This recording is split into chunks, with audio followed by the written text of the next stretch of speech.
Good day. I am John Patrick Estevelosa, your host for today. And I'm Kyle Cedric V. Muyot, your co-host. And you're watching LDM News, where you can find information, inspiration, and motivation for the next leaders of this generation. So Kyle, how are you today? I'm very much fine, Patrick, and given the pandemic that we're all facing, we are still forced in our own homes. But nevertheless, we could still find a way and brave through the situations that we're currently experiencing. How about you, Patrick? To be honest, I'm a bit stressed right now because of our current situation and also due to the unending deadlines. I'm sure Kyle experienced that as well. But I guess I'm fine because I know God has my back always. That is very good to know, Patrick. And moving on, we are now going to talk about leadership, a role that simply makes it so important to be one when you're being faced in a tough situation. So, Patrick, what is your definition of leadership, and do you have any experiences that you've had that really challenge you to act as a leader? Well, according to my research, leadership is a big word. It has different meaning and definition. It all depends on how people sees it. But for me, leadership is a process and not a position. It has three components, which are leader, member, and situation. These three components have their own parts to be fulfilled in order to have a effective and well-constructed leadership. Well, for your second question, my answer is yes. There are a lot of situations and experiences in my life that mold my leadership skills, and all of them are memorable and life-changing. The most recent is that I've become the president of the class and also the leader of this group. This position that I am currently holding plays a big chunk in my leadership development in many ways. What about you, Kyle? Those are very good points, Patrick. And to add to that, leadership for me is all about how you can be effective to be one. And of course, with effective leadership comes a high amount of responsibility. Like for instance, the time where I ran for student government in my foreign university in De La Salle Green Hills before arriving at the school where I stand today. I believe that during the time where I ran for such a critical position, my important leadership skills were also being tested. I highly agree on those points, Kyle. In a connection to what we have talked about, a modern definition of a leader is someone who truly steps up in authority to protect the welfare of many.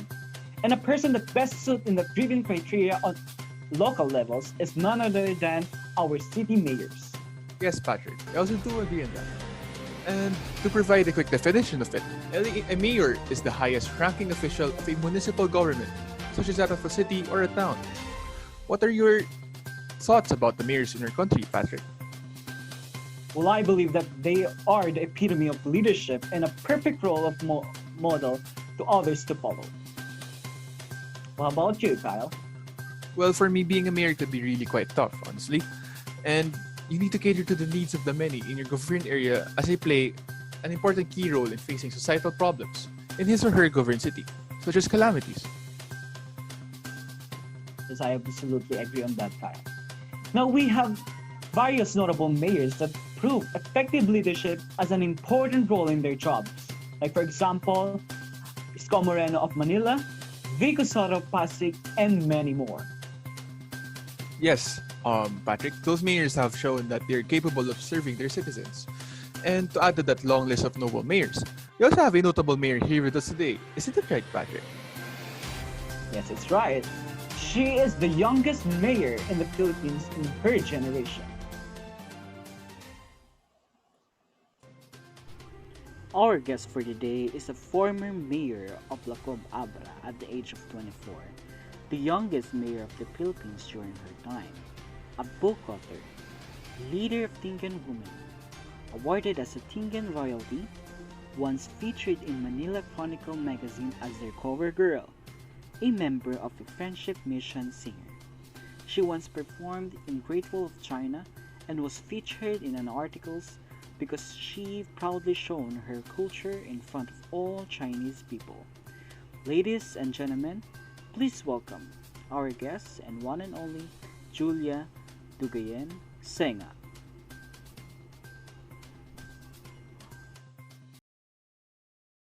Dangdang ay sitong ilay, insinalito maay. Dangdang ay sitong ilay, ay. Kakabsat anadayaw, inkampay kumablaaw, kaadayo tanggal daw. Dangdang ay sidong ilay ay. Agyaman tay itiapo, tanagsasabat tayo, napay nagaat tayo, hintay nagaam-am mo ay salidomay.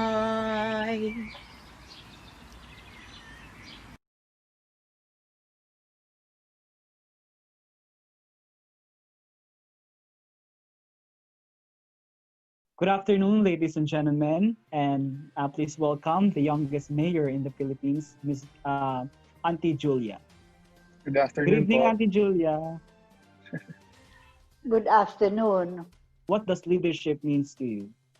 And particularly in your field of expertise as a former mayor of Lacob, Abra. Well, since I started very young, I feel that leadership is something that you stand for, no? Especially if you have to invite people to come to a meeting. When you start talking, everybody is in attention, so that means that's a signal that they are listening and they are interested to obey what you are going to say. And moving on to the next question is describe the key actions and behaviors of the person that you've experienced as your best leader.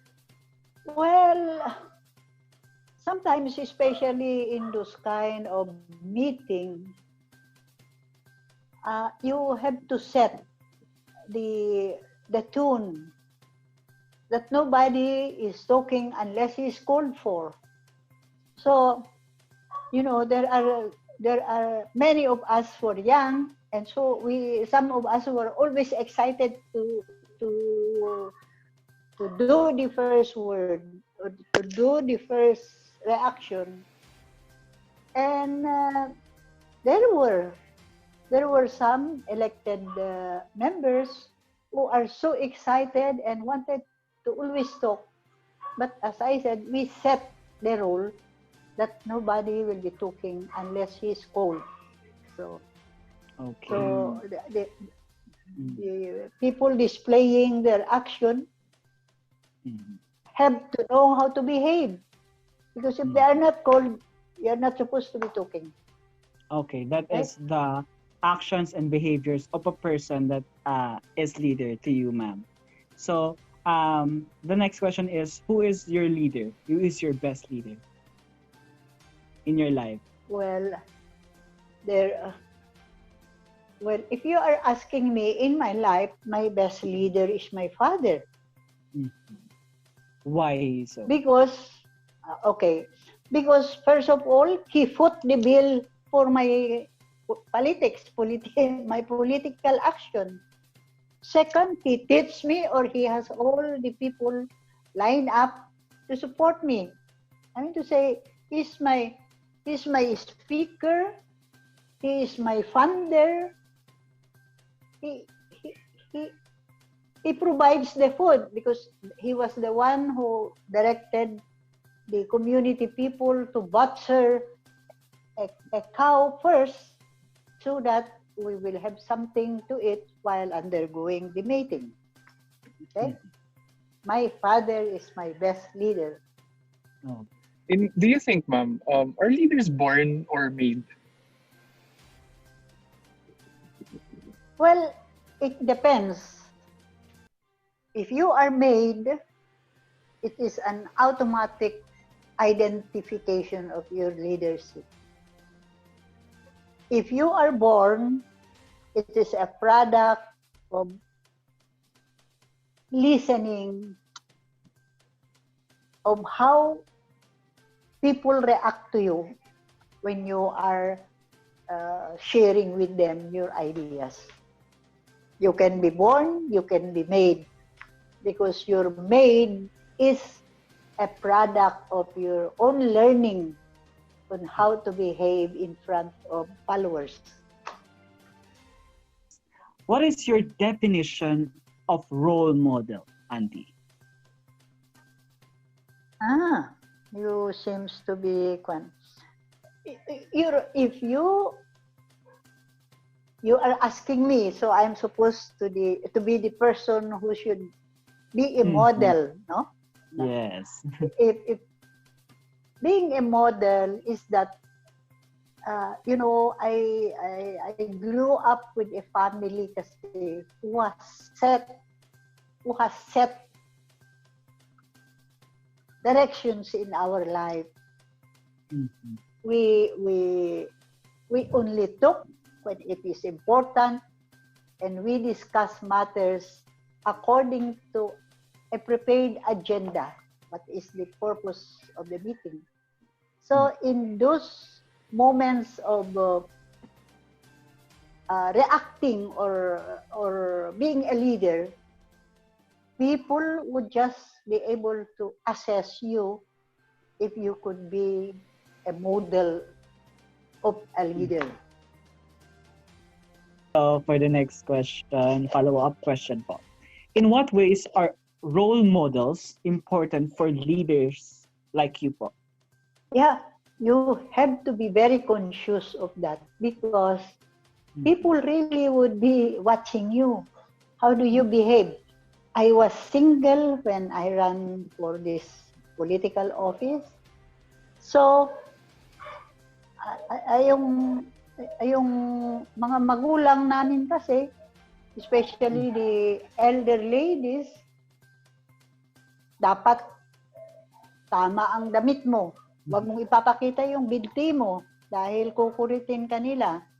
So, you have to at least behave and feel like you are always a gentleman whenever you are in front of everybody.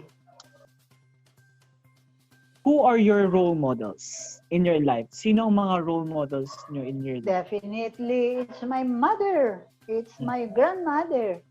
Because they teach me how to behave even inside the house. Mhm. When I wake up, I have to pray. When I get up, I have to behave, and I have to be dressed up.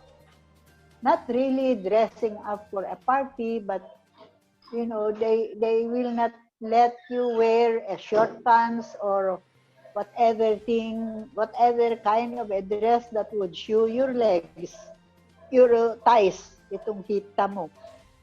Ayaw nila na magpapakita ka ng hita. That's how strict our ancestors are, our parents. If there was a person that inspired you to become the youngest mayor, who will it be? Well, my boss in Mayor Villegas' office, the late Attorney Art Borjal, was always inspiring me, or is always reminding me how did I behave, how did I reacted to people that I met since I was young. And I was definitely, they say I was beautiful when I was young. So, you know, you just have to be listening. You must have to be a good listener so that you would understand and feel what they expect of you as a leader. Kaninang, how does that person inspire you to become a mayor? Paano kanya na-inspire? Well, they have been routing for me. They have been routing for me. They have been, cheering me up. Come on, You come to Manila, you come to talk. Because my immediate problem when I became a leader was how to how to construct a road to our community. Because we do not have a road. We walk on file on our street because you might fall down on both sides of the trail. So, as I have experienced already, I was exposed to going up to Baguio in my younger days when my sisters and brothers goes to school. I would join them when I was still young. So I wanted to ride on a car also. So my imagination was focused on I am going to construct a road to Lacom. I do not know how much will I spend, but that was my ambition. And thanks God that I was able to do so. Because of the support of other people. We do not have an income. We do not have a budget for that. But I went out of my way just to talk.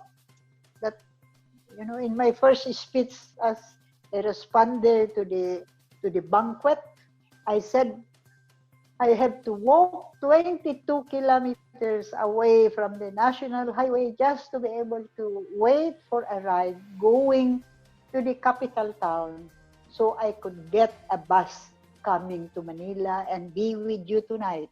So, yun, nagulat na sila na ako pala naglalakad lang. And the next question po is, as you po as a mayor, ma'am, what can you do to help others see the future in a way na parang nasusundan po yung inyong gusto? That is a very wild question, Anaka. As I was young, when I entered this politics,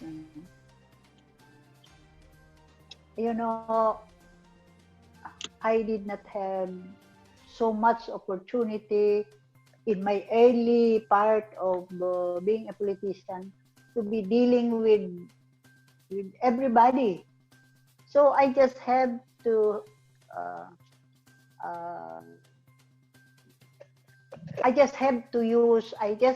behave in how I was brought up also. It's not important so much for me to be talking, but it's also very important for me to be listening.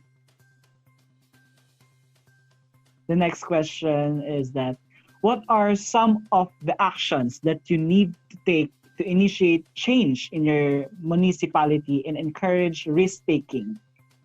Ano po yung mga action na ginawa niyo po sa municipality niyo na nakapag-change or nakapag-apply ng change and also development?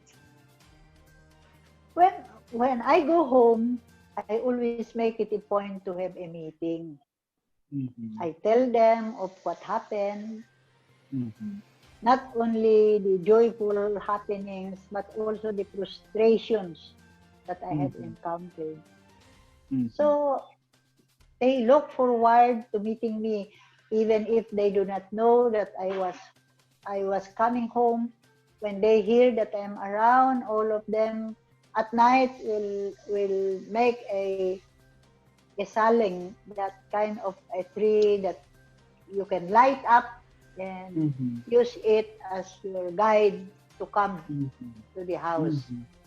So, ang dami, nakahanda na sila at gusto na nilang makinig kung ano ang ibabalita ko sa kanila.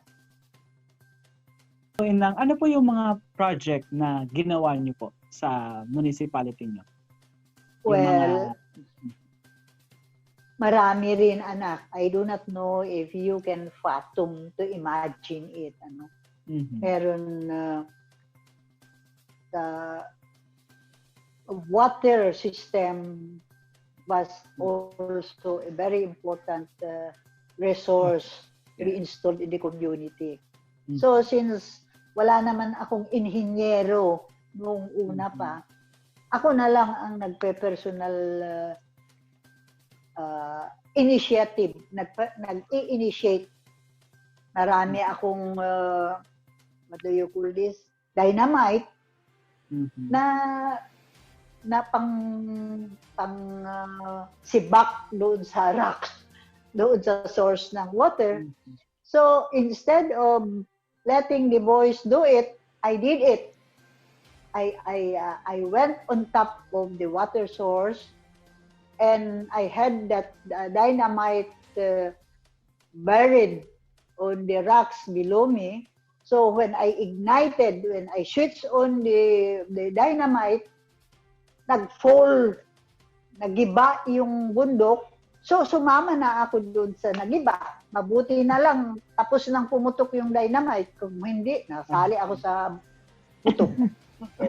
And then, di ba po may kinuwento po kayo sa akin nung your municipality has no funds at all. And then, as a mayor, as a politician, pumunta pa kayo sa Hawaii in order to convince the Filipinos out there to invest in our country. So, tell us about that, Ina. Well, January, February, I was chosen by the JUSMAG Philippines. JUSMAG is Joint United States Military Advisory Group. You know, they also make their balibalita, sino ba. So, I do not know who made the chismis naman din sa kanila that there was one like me. You know? So I was, well, it may be because our governor at the time was our congressman at that time was a former general. He was a leader of the Armed Forces of the Philippines. Siguro may nakausap siya or sila, nagtanong sa kanya, and he recommended me and other people. So I was chosen as the only lady, the only girl, to join these men headed by Governor Magsaysay of Zambales, Mayor Demetrio Cortes of Mandaue, Cebu, Mr. Professor Jerry Espina of Biliran, and Mr. Dante Santos, Engineer Dante Santos, the President of the Philippine Appliances Corporation. So All out of of us. 5 Inang, you are the only woman in that group. Yeah, I was so Very fortunate. empowering. Very So, fortunate. after that, you go to USA, di ba po? You go to Hawaii. Yeah, we stayed in Hawaii for 9 days. I mean to say, we went to all the islands of Hawaii and took to all the communities there. But one of the number one thing that I would like to share you is that before I left home in 1934, when Don Quinten Paredes, you have to make a research on who is Quinten Paredes. He's from Abra.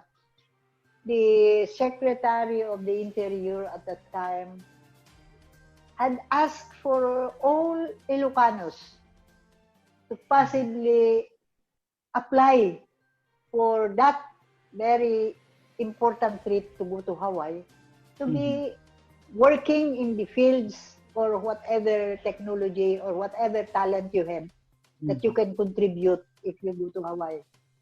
And a relative of ours, a relative of my ancestors, Katupi, the elder brother of this man who was able to make it to Hawaii, the elder brother, when they called finally after 2 years in 1934 now, 1936 ba yun, that the barko, the boat was ready already to bring all those Filipinos to Hawaii. He was sick. Santiago Guayon was sick, who owns the cedula So since he was sick, he gave his cedula to his 15-year-old brother who was unschooled. Mhm. So he left, he joined that time until 1920, I became a mayor. Until 1969, from 1934 to 1969, they never heard of him. Maybe because he doesn't even know how to write. Mhm. So my one of my topic when I was in Hawaii delivering speeches to the community audience was Mhm. I had a relative who came to Hawaii in 1934.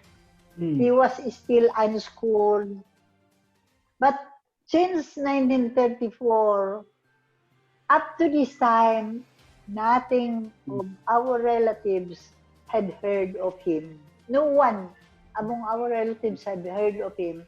So I'd like to appeal to all of you listening that if you know about Santiago Guayen, he is Mhm. a relative of my father and please inform him that I'm interested to see him, sabi ko. Okay. So, The um, following morning, they came. The following morning, mhm. they were knocking at my door in the hotel. Mhm. Mhm. And I personally met him. When I opened the door, Wow. I embraced him immediately because he looks like my father. He was only fairer, no? Maputi siya eh. Mhm. Kasi malamig sa Mhm. Hawaii. And so I saw them. He has a daughter Mhm. and with a baby also. And Mhm. he is married to a Ganaka. Mhm. Ganaka are the women of Hawaii, the natives Mhm. of Hawaii. Okay. So, So, nagkala kami.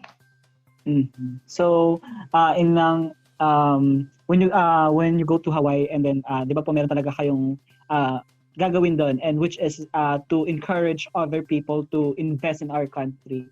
Pero nasingit niyo pa rin yung paghahanap niyo dun sa long lost na kamag-anak natin. And which is very good talaga. I would like to share yung mga napag-aralan natin kaya and in Okay. our history. In our history, there are a lot of problems. There are a lot of circumstances that people facing when it comes to leadership, when it comes to politics. They are sent in old days. They are sending their children to other country and without contacting, without a connection to them, in order to fulfill the positions and also the duty of to becoming a leader. And that is a very good story po in that. Yes. Mhm. So let's Definitely, that was let's mhm. those who were rich, those Mhm. who were financially capable of sending their children, not Mhm. only in our neighborhood universities, but outside of the Philippines, were rich. So they are capable to send their children to study in a foreign land. I met several of them when I was abroad. Because from Hawaii, the lady ambassador, the head of the uh, Doctora Dillon, the chief um, uh, of the those who were interviewing those who would like to go to America, met me at the foot of the bridge of the stage when I just finished my brief remarks there. She said, "How old are you?" So I said, "I'm 24 years old, ma'am. I am sending you to Hawaii. How would you like that?" He said. I just shrugged my shoulder because I had no idea on that American trip. So I said, "How can we get in touch with you?" Well, on that part, ma'am, maybe you could coordinate with Jusmal because they have already prepared our trip to go to Hawaii next week on Friday. So you can get in touch with them and they can get in touch with me, I said. Kaya I did not know when we were in Hawaii on the last night that the community member, the friends in Hawaii were already giving a despedida party to us. I was told by our leader, Governor Magsaysay, that you have to prepare all your things because they will pick you up to send you to America, to the mainland. He said, and I said also, how could I go there? I only have $28 in my wallet. Would you kindly lend me? No, nobody said. It was it was Mayor Cortez of Mandawi, Cebu, pulled out his $50 and that was added to my $28. Yun lang ang baon kung pumunta sa mainland America. I spent almost $30 in LA as pinapasyal ako ng mga kaibigan kong sumalubong sa akin.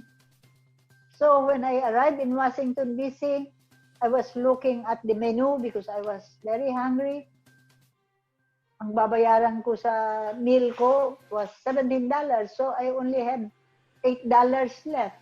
So wala na akong pakialam doon sa naiwan. Basta gusto ko nang kumain. Gutom na ako. Kumain ako.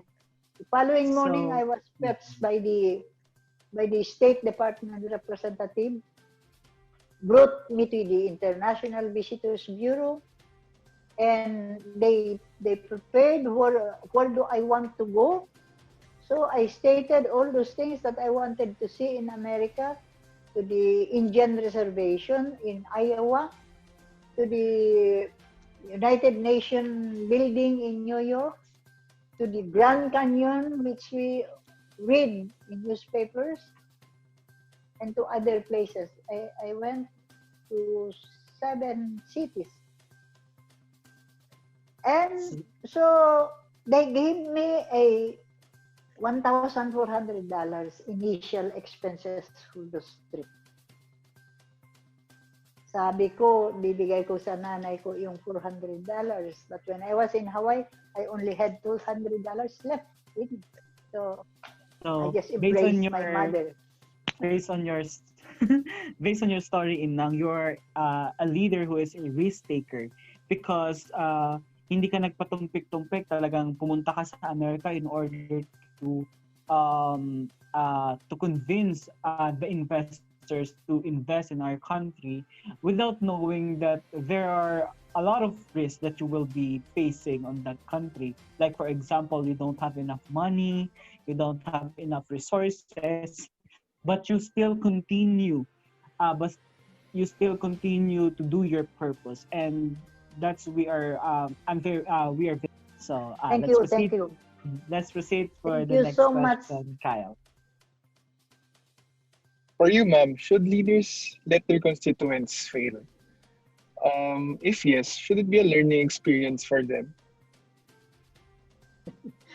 Definitely, anak. It should. I mean to say, my sharing with them what made me go to America and what did I do in America gave them also that little silent ambition that sana makapunta rin kami sa Amerika. For those young people, during that time. And it was nice. You know, I shared to the women's organization who had accompanied me or who had referred me to the other cities where I went about my problem of no road. You know, they wanted to introduce me to Barry Goldwater at the time, who was the opposition candidate for president to Kennedy. That he was going to donate some equipments for the construction of the road. But, you know, there are some deeper stories that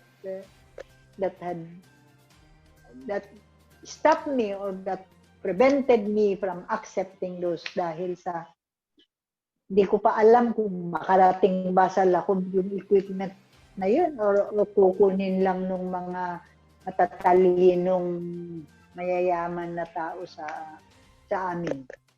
Kaya I did not accept the to elaborate lang, Kyla, in order for you to understand. In our land kasi, which is in Lacob, Abra, there are no electricity until now, hirap sila. Hirap. Meron ng electricity, anak. Thank God. We are lighted by Mhm. solar Mhm. system. Yes, but unfortunately, dun sa in order to get there, you will take a bus 8 hours, and hindi pa yun natatapos. You will take 3 hours ride to climb up the road with a jeep, and also hindi pa doon natatapos. You will also climb with your own feet in order to get there. So napakalayo. Wow. Napakalayo Meron ka pang talaga. As in. lalakarin ka. Talaga pumunta So, doon. that is it is a very challenging journey. Sa iyo ba, pag nag-fail ka, pag nagkamali ka, ganyan, tama ba 'yon or makakatulong ba sa iyo 'yon? Halimbawa, it can be your life teacher, ganun po, inang. Hindi ko iniisip yung magkakamali ako, anak eh. Dahil, if I had the opportunity to be exposed with other people, educated with the rich community, anong malay ng mga kababayan natin? But, I just tried to do my best. Okay. And it was okay. So, See, I had only one term. And after that one term, I get married to the mining engineer who came. Because I invited some mining companies to do some exploration in our place at the time. One of the mining engineers who came became my husband after I finished my 4 years term. Dahil namanhikan sila, ewan ko, 28 years old na ako that time, baka naman malastrip ako. Mag-green na rin ako. Mag-green na rin ako dahil they have to pay a dowry. They have to talk to community leaders to convince them that he is capable of becoming my husband. So, nag-asawa ako. So, I left the place. How can leaders create a building of trust and facilitate relationship among people in a work team? As a mayor po, as a former mayor of Lacob, paano po kayo nagbi-build ng trust and also relationship among your constituents, among your people po? You just have to be truthful. You just have to be honest. Wala pa naman akong opportunity na maging corruptor. To be a corrupt official at that time. So, wala. I mean to say, whatever dynamics, whatever character did I show or manifested during my political time, it was all learned from my growing up as a daughter of those loving parents who were very strict. Who had guided me. So in order to build trust and also relationship, you must not be a corrupt leader. Tama po ba, Inang? Oh yes, definitely. Yeah. So wala pang salitang mga ganyan noon eh. Wala ka pang nadidinig na corruptor. I mean to say, I had experienced the corruption during my time because the money that was donated to me, 6 million that I would have used for my road construction, did not reach me. Hindi namin nagamit dahil na-hold up na ng mga marurunong na tao. So, deposited in a different name. So, what is your advice on that kind of peoples po? Ano po yung masasabi niyo sa kanila? Yung mga corrupt officials na mga batang ito. Nagtatanong, Kung tinanong ninyo ako nung bata-bata pa ako, alam mo ako, napaka-strict ko din eh. Not only dahil I was single at the time, tuwing meron magsasabi sa akin na ganito, sabi ko, papatayin kita. Yun ang isasagot ko sa kanila. Kung may nagkukurak, papatayin ko kayo. I mean to say, you hear President Duterte talk, papatayin ko kayo. Alam mo, noon bata pa ako, I had been like that. Oh, you may are a strong manliligaw woman. sa akin, papatayin ko kayo. Mayor ko talaga.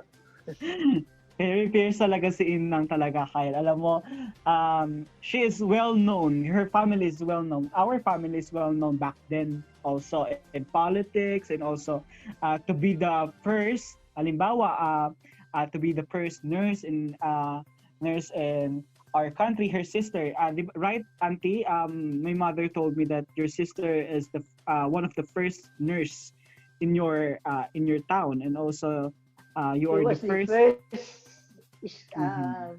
nurse who finished midwifery and nursing in Manila. And also, you are also the first one who went to other countries like USA, and then you make also a history po, Inang, kasi you are the youngest. Imagine that you are the youngest mayor in our country back then. Talagang you made a history po talaga. Yeah. So, kaya pero don't be so. I wish you have a feeling of what kind of community we were having, huh? And I wanted to tell you that I had 15 international trips. Wala akong binayaran na maski 5. There were many assignments or tasks that I made that made other people or other countries invited me to go. Wala akong binayaran na maski 5. I had 15 international trips. So, to America, to Canada, to Hong Kong, to Singapore, to India, and many other countries na napuntahan ko. To Cambodia. So based on your story, Inang, I would say that you are beloved by your constituents and also by your partners. You are a very great leader because they are funding you. They are supporting you because they know that their money will be sent in a great person with a great purposes. So, ma'am, what are the 3 things that can be done to improve leadership, like the practice in general? You just have to be a good listener. First, be a good listener. Yes. Second, Second is don't be too in a hurry to commit corruption. Dahil madali lang humawak ng pera kung gustuhin mo. But pero mawawala. I have to work hard for it para maging mapakinabangan ng mga kababayan. Amen. That's true. Okay. So that is the second one. That is a very good point, Inang. And the third one is the last one, Inang. Well, you get to have your own honesty. Matuto kang matakot sa Panginoon. And to add to that question, what are the 3 things that you can do naman po to continue learning to be a better leader? You talk to people and you should know how to listen. Listen to what they are saying. Yes. Good. Very good. Okay, so I have read the story of President Mandela of Africa, and he said, how did you develop yourself as a leader? Sabi niya, I always talk as the last speaker. Amen. Because I am not advancing, discussing things unless I hear the reaction of the people, sabi ko. Indeed. Kaya makinig So, muna kayo.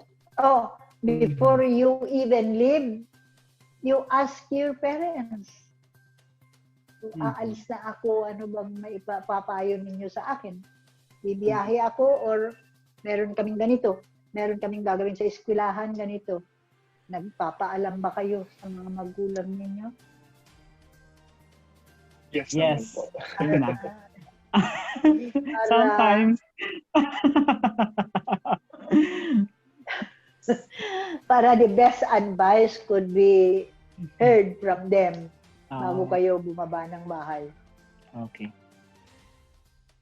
And tell me about a time you struggled with work and life balance. Inang. May situation ba na anong pipiliin mo? Yung position mo or yung family mo? Something like your life. Hindi naman nagsabay yun, anak. I was a leader already when I was young. Wala pa akong pamilya. So And you the are focused on your family, position. yes. Mhm.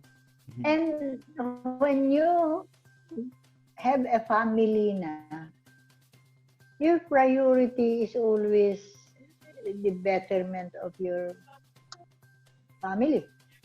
Meron kang ipapakain sa kanila. Meron kang magandang aral na gusto mong i-share sa kanila. Ang hindi ko lang ma-share sa kanila, hindi pa ako nagkakaapo hanggang ngayon. Kaya, hindi ko alam kung bakit. Okay, Auntie. So, life and also your life and also your position don't conflict in each other when you are yung nagka-position ka as a mayor. Kasi mas inuna mo yung mas inuna and pinagtuunan mo ng pansin yung position mo. Am I right, Auntie? Well, I do not know if I had that thinking in my mind at that time. Basta yung gusto ko rin sumakay ng jeep. So, paano makasakay ako ng jeep kung wala naman akong karsada? So, binungkal ko muna yung bundok bago Okay. nakarating yung kalsada doon sa atin. I asked Uh, the company, I asked the CDCP Mining and the allies of Marcos to come to Lahob and experience the mountain. So, nagdonasyon sila ng bulldozer. Padala sila ng 3 malalaking bulldozer, 2 loader. Kaya, nagawa yung first attempt of clearing the mountains para makaakyat ang sasakyan. So, based on your story, Inang, you are also a problem solver.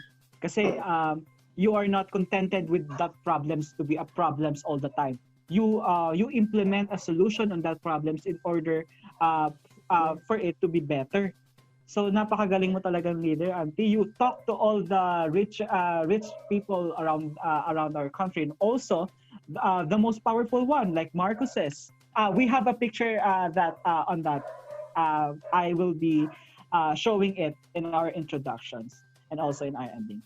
And then kung Dahan-dahan ka lang ha, wala akong budget para sa iyo na pinopromote mo ako eh. Kakahiya kay okay. Kyle. Okay lang naman. So Kyle, kung malilinawan mo lang, yung lugar kasi namin is talagang bundok, talagang nature siya. So mahirap talagang makapunta as in. So there are a lot of trials talaga kapag in order to get there. So talagang without the help of Inang, without the proper planning, without the proper solutions, maybe our land in Abra will be not accessible to everyone. Ganun. Sige, total first year. Ano kayo? First year high school o first year college? First year college po, madam. Oh. First year college lang pala kayo. Kung ako'y buhay pa, I will encourage the younger people there kung sino man ang mga politika doon. If you have a motor, you can motorbike the whole mountains ngayon dahil pwede na kayong magliwaliw doon. Salamat po sa inyo. Okay, noted po yan, Inang. So, for the next question, Buhay Kyle. pa ako at pag sana madali lang na idikta. Pumunta na kayo ngayon pagkatapos. Ngayong December break, napakaginaw. Mas maginaw pa sa Baguio ang sa amin pag December break. Opo. Okay, Thank you thank for you. that. Thank you, Inang. And the next question is, how do you monitor po the performance of your team? Like yung team niyo po sa municipality niyo, like yung vice mayor niyo po or yung councilor. And in what ways do you motivate them po as a mayor? Wala pang monitoring noon, anak. Opo. Because anything that they do or anything that you do, it will become a talk of the town. Mm. Kaya, though I have to monitor, everybody is talking about it na. When I was so mad with some women who are talking about other women who are having a relationship with other men, I wanted to find them. Multahan ko sila. Nagalit ang kuya ko, yung chief of police ng Baguio. Bakit? Paano mo malalaman na may nangyayari pala kung mumultahan mo sila na nagkukwento? Hayaan mo. Pakinggan mo kung paano yung nangyari para hindi ka padalos-dalos. Makinig ka muna sa kanila, sabi nila. Kaya hindi ko natuloy na multahan ng mga tao na ismuso. So, in our in our land, in our city, in our municipality, which is Lacon, in Abra, Kyle, we don't have signal back then. Until now ata, Inang, no? Mahirap magkaroon ng signal. So yung telephone nila or yung Inang. Hindi. We have the highest anong pangalan nito? The highest Tower. antenna. We have the highest antenna in our mountains, anak. Problema Bakit? lang kung pag-initan ka ng mga NPA, susunugin nila yun. So, but Did you hear some other stories? Susunugin nila. O sisibakin nila yung mga ano. That is true. That is very true. So, pero mahirap talaga magkaroon ng connection in technology talaga back then. Kaya ang ginagawa nila, in order to have a communication, in order to have an information to individuals, they talk talaga, passing message, talk of the town talaga yung ginagawa nila. Pero so in order to clarify lang, how do you motivate your team? How do you motivate your people back then? By talking to them, by hearing them about your ideas. Yun lang naman ang motivating. Ngayon ay yung mga bata, wala ngang pera sasabihin mo. Pero noong meron ng mga antena, meron ng signal, meron ng nakikita nila na may hawak ng cellphone, sandali lang yan, maghapon lang silang magbungkal ng lupa doon sa ilog or doon sa bundok. Meron na silang ilang grams ng ginto na makukuha. Bili kaagad sila ng Nokia, ng cellphone. Para masubukan din nila yung makikipag-usap. It's very effective yung kumbaga sa very effective yan. Pag may nakikita sila, nakaka-produce yung mga tamad, bubungkal sila kaagad ng bundok para magkaroon sila ng ilang grams na ginto, maibili nila kaagad ng kanilang cellphone. So, malayo kayo sa imagination kung what could be the problem that will be settling down when you have not experienced those exposures. Okay. Yes. Marami pa kayong dapat mapapag-aralan na mga bata Huwag lang kayong sumama doon sa may sisingot-singot kayo. You are safe. Amen. So, as a young leader back then, if you were to compare yourself to others, specifically the ones you are more experienced in their field, how would you describe your leadership style from others? When I was young, patayuin mo lang akong magsalita. And I was speaking English at the time na iba lang ay different kasi of the four brothers, four men na magkakapatid at saka mga tiyuhin namin na educated sa ating bayan noon. Kaya he was a member of the second batch of American scholars to become teachers while they were. So, meron na siyang mga, his number one priority was for all of us to be able to go to school. Dahil ang dami naman, maraming hindi nakapag-aral doon sa atin. So his motivation talaga niya is, these mountains are not enough for you to sustain your family sa mga susunod na taon kung hindi kayo mag-aral. Yun ang sinasabi ng tatay namin. So, based on your story, Inang, you are a leader that is born and also made. Why can I say so? Kasi you had that intelligence talaga sa pagpanganak mo pa lang based on other people say about you. So talagang matalino ka na back then, and also you are also educated. Ito yung naging edge mo sa other older mayors, that you are educated, you were teach by your father and your mother talaga. So yun yung edge niya, Kyle. Oo, iba lang talaga din ako, anak, when experiences, the Chinese, the number 3 woman leader, the number 3 leader in the communist government in Beijing is a woman. So he gave us a banquet on our 4th day. Hinang-hina na ako dahil ang method na magpapakain nila is, yung method ng inchik. Hindi nakakarating sa akin yung kanin. Puro noodles pa lang, kung ano-ano pa lang. So nanghihina na ako. On our 4th day, binangkete kami. Itong si Gia Gomez, the ex-mayor of San Juan, said,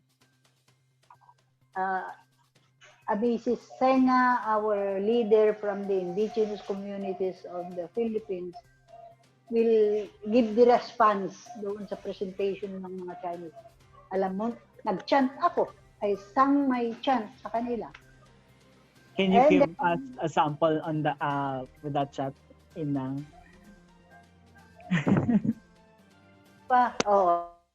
Okay.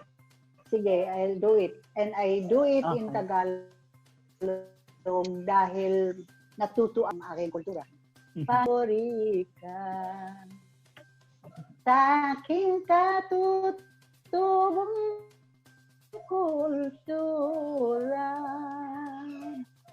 ngalan mo'y tinatawag namin pagkat ikaw ang aming ama.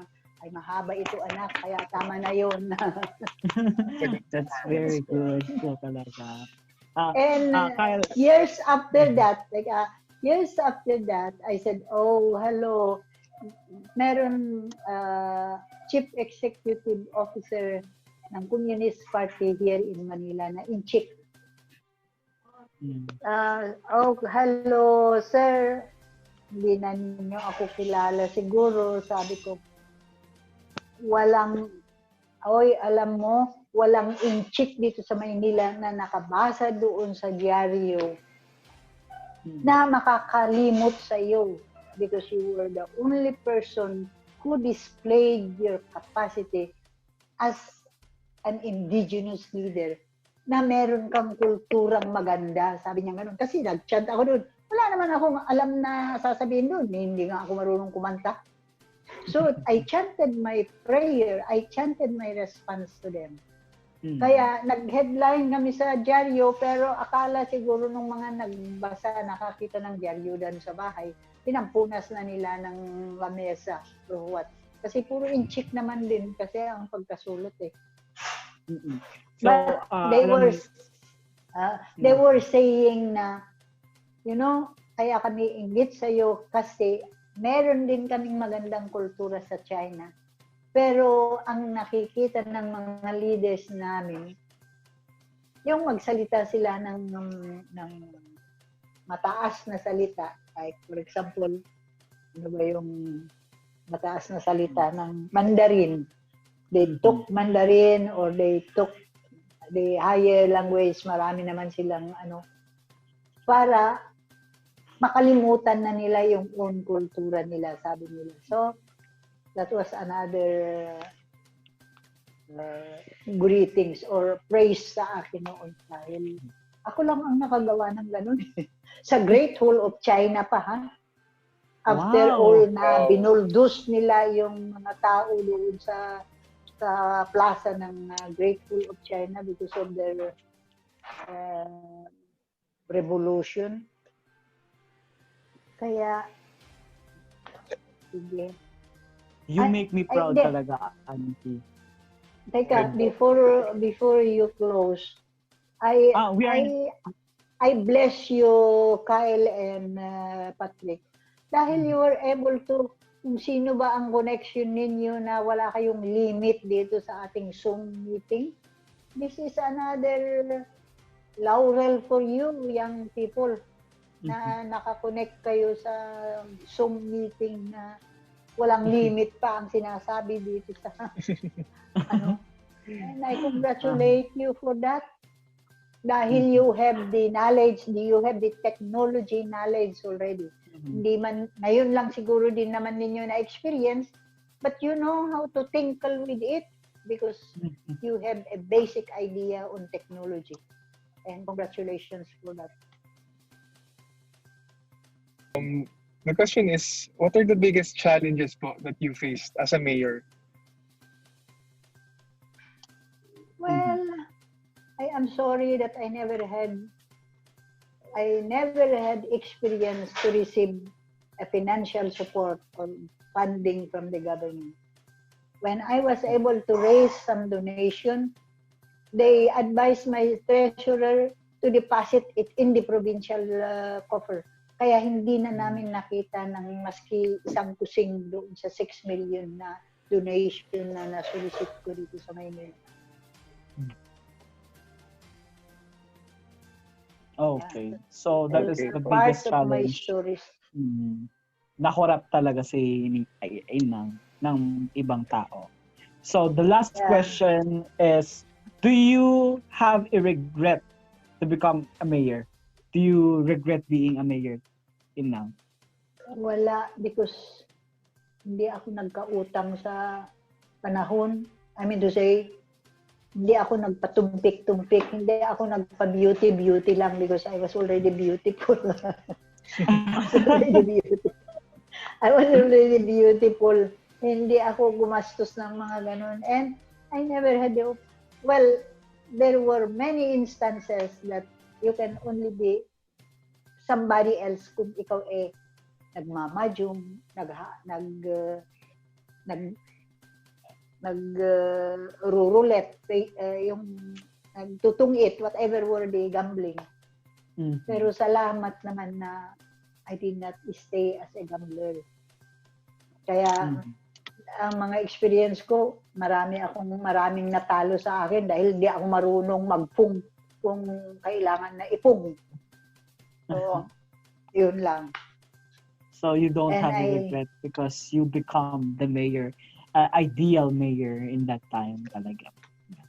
Yeah, and I never also learned how to drink, ha? Alam mo yan, maraming mga bata ngayon na dalaga o professional or na uunahin mo na lang yung matumba, mag-inom-inom. Mm. Hindi ko na-experience ang malasing. Mhm. So, that Ay, ends our ayok. interview. Yes po. Bata pa kayo, okay. Thank you very much Thank you for Cut, sharing cut. your for time with this us po. opportunity. Mhm.